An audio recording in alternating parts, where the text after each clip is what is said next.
Now, I don't know about you, but I love Sniper Elite games. I pretty much own all of them for my Xbox and PlayStation that you can possibly own. And when I heard Sniper Elite Resistance was coming out for current and last generation consoles, I said, man, I have to play that. And fortunately for me, I do subscribe to Game Pass Ultimate, and it pretty much dropped day one on Game Pass Ultimate for Xbox users. So I was able to play Sniper Elite Resistance through Game Pass for my Xbox. And while I did enjoy a lot about the game, there are some things I didn't really enjoy as much. And I do want to talk about that in a video. Hopefully my thoughts and the points that I bring up will help you to decide whether this is a game that you want to check out or whether it's something you might want to skip. What's up, everybody? This is Sergeant Sentinel with another Sergeant Sentinel gaming review video. Obviously, today I am talking about Sniper Elite Resistance. But before I continue, I want to say thanks if you're watching this video. I do greatly appreciate it. Hit that like if you're enjoying it, and leave a comment in the comments section below. I'd love to read those comments. In Sniper Elite Resistance, you play as a sniper, a British sniper, who is helping the French resistance. And your goal, of course, is to take out certain Nazi strongholds and defeat certain defenses they have in the area. You're also looking for certain targets, very high priority targets within the Nazi chain of command that are located at these areas, just like how you did in Sniper Elite 5. And you're trying to assassinate these VIPs. Whenever you get a chance, those are kind of secondary objectives. Again, it's like Sniper Elite 5, but the primary objective, of course, is to disrupt their ability to conduct operations in this area. Again, it's straight out of the Sniper Elite playbook that we've seen over the past couple games. And while some people won't have a problem with that, others might, just because sometimes when a formula gets stale, you want them to switch it up a little bit. And this game definitely feels like Sniper Elite 5.5, if that makes sense.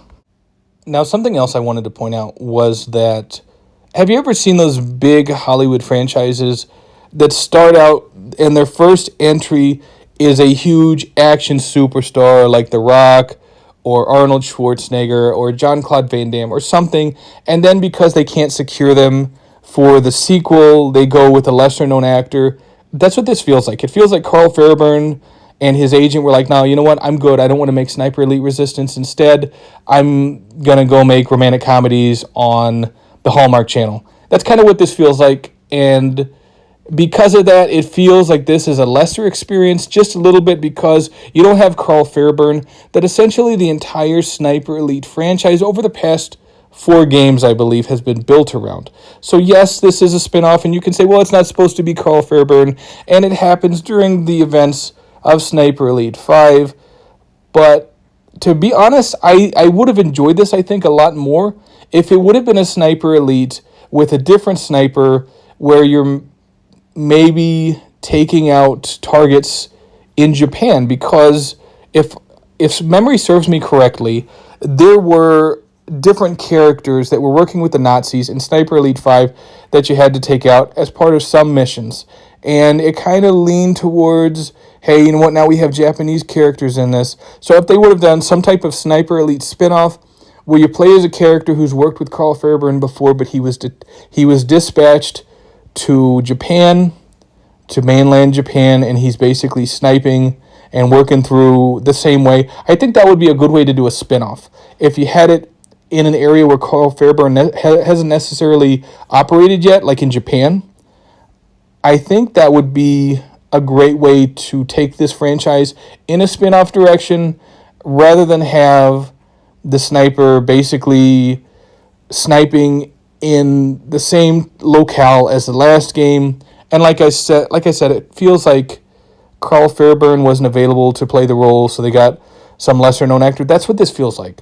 And a lot of people won't have a problem with that because they're like, well, the voice of this character is the guy who voiced Gideon from Call of Duty Advanced Warfare. If you play the game, you probably recognize the guy's voice. But for those that really enjoy the performance of the voice actor who plays Carl Fairburn and his presence in these games, this guy, Harry Hawker, I think is his name, it's not going to be the same. And it might be an issue for some people. Now, another complaint people had is that one of the add-on segments, aside from the story, is propaganda missions. Basically, what you have to do is you look for these propaganda posters throughout these levels, and I think there's one poster in each level. And as you secure a poster from a level, you then unlock the challenge that goes with that poster, and it falls into the propaganda. It's like a propaganda challenge map where you have to take out so many bad guys in such amount of time, and you have to basically, you can get a gold, silver, or bronze. And I think it's interesting that they added it on. Not everyone is a fan of it. They do pretty much have every other element that they had before. They have like survival, and they have the invasion and co-op and all that other stuff that they had before, but now they have propaganda. And you got to give kudos to Rebellion for adding this in, obviously, because they're trying to add something of value to this, but it just kind of feels like, for those that are looking for true evolution of the franchise, it's just not there. And again, it's a spinoff, you're not really going to see that, but for some people who want want meaningful evolution, this isn't going to be enough. Now, that's not to say there aren't great things about this game. Like I said, they pretty much keep everything the same aside from adding a few new weapons. I didn't find anything gameplay-wise that was different.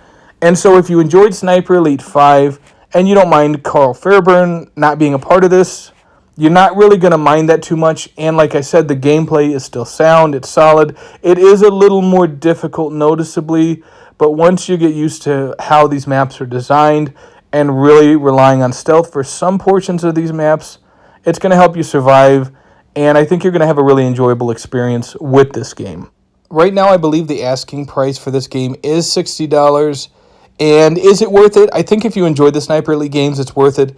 But if you're looking for the franchise to evolve and grow and be substantially different, you're probably going to be disappointed. But I did enjoy it for the most part. So if I was going to give it a score, I'd say 80 out of 100. Anyway, that's it for this video. Thank you so much for watching. I do greatly appreciate it. If you enjoyed this video, hit that like button. If you're not already subscribed, please subscribe to my channel and hit that bell icon so you can be notified when I upload new content. This is SSG, aka Sergeant Sentinel. Take it easy, gamers.